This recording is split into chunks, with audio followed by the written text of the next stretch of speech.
Right, let's get more on that and go live to Germany and speak to our chief reporter, Kaveh Solhekol. Kaveh, very good morning to you. Jude Bellingham to the rescue for England, maybe for his manager as well, maybe to keep you in Germany too for a couple more weeks.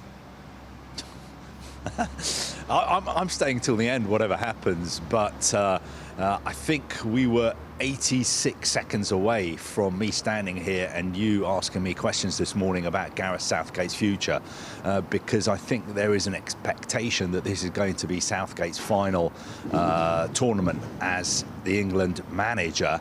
And it felt really like it was going to end with a shocking defeat to Slovakia until, of course, Jude Bellingham scored that incredible late goal. But I think there's no getting away from the fact that the disappointing overall from England was underwhelming yet again.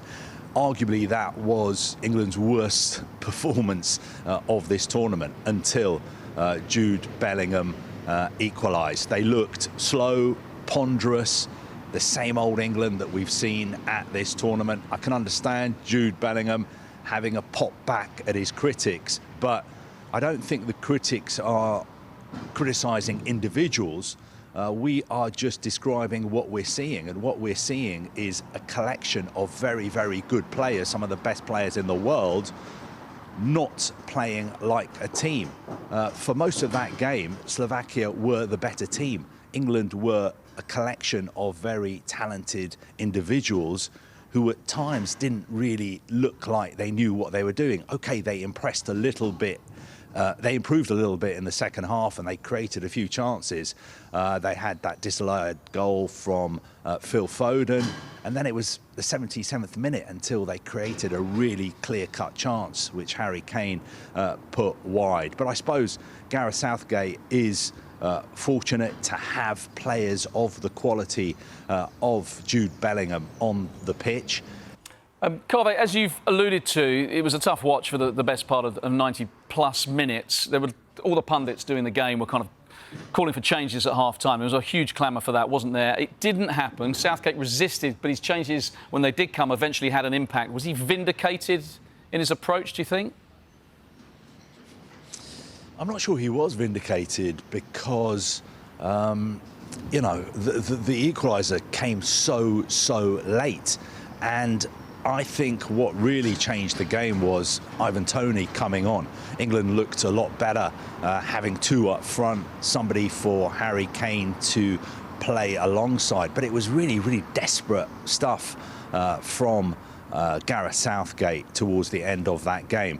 I understand what he said after the game. He said that he always believed in his side and he didn't feel that they were going to lose, and he knew that somehow they were going to get a goal, and they kept probing, they kept working hard, they never gave up. I'm not so sure. Being inside that stadium, it was really desperation stuff from England.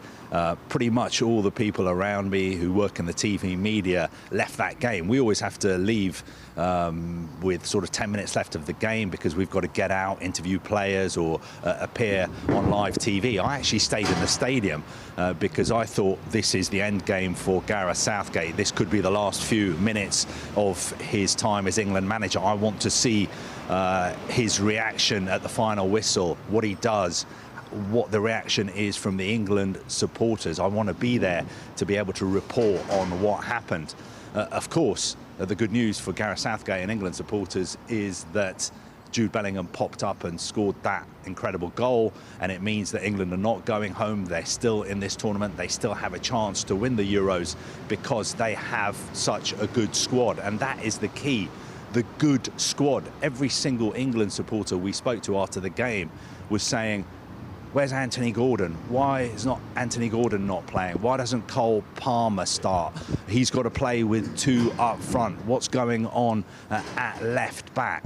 I think Gareth Southgate has a lot of issues to sort out, because I thought certainly last night England didn't really deserve to win that game. I can understand why people in Slovakia would feel very, very hard done by. Basically, England got out of jail and they live to fight another day, but they can't play like that again, because if they play like that again against Switzerland, they will be coming home next Sunday morning. You spoke about it there, Kaveh, saying that there are issues for Gareth Southgate. Denmark to Slovenia, we saw one change. Slovenia to Slovakia, we saw one change. Is there any chance we might see something a bit more drastic from Southgate for the quarter-final? I think it would be out of character for Gareth Southgate at this stage of a tournament to rip everything up and start again and make 4 or 5 changes. Although I understand people from the outside looking in would say that that is what he needs to do. I think looking ahead to the Switzerland game, what is he going to do at left back? How much of a gamble, how much of a risk was it to come to a tournament with only one recognised left back, Luke Shaw, who is unfit and hasn't played for 4 months, and touch and go whether he can feature at all against Switzerland. Last night we saw England playing with 4 different players as left back or left wing back, and none of them are actually left back or left wing backs. What's he going to do about Mark Gahey replacing him because he can't play against Switzerland?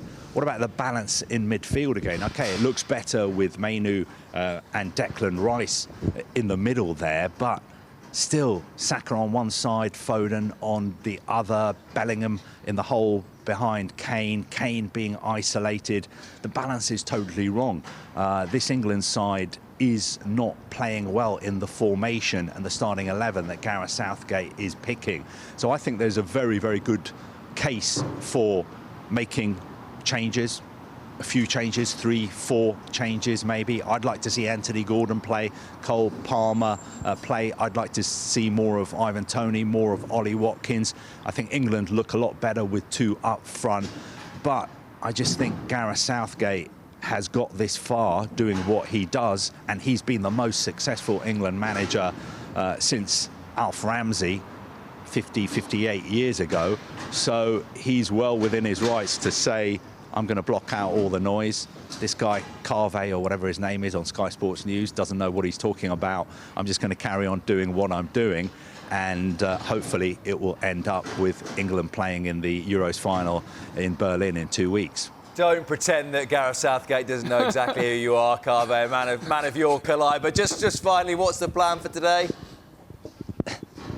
We are very close to England's hotel near Gelsenkirchen. They actually left last night. They flew back to their base in Erfurt, which is a 4-hour drive back there for us later today. They're already there. What they'll be doing this morning, of course, having a nice leisurely breakfast, and then they'll have a recovery session. There will be a training session for the players who didn't play last night, and perhaps some of the substitutes as well. But they'll be taking it nice and easy. Maybe, I imagine, Gareth Southgate will give them a day off, maybe tomorrow. We saw that work really well last week. He felt that the players were re-energised, although we didn't see much evidence of that on the pitch for most of the game last night. Perhaps tomorrow a bit more mountain biking, golf, soft cricket, paddle. That's the kind of thing they've been getting up to. And then on Wednesday, back to the serious business of training and preparing for Switzerland on Saturday. Kaveh, or whatever your name is, thank you very much indeed.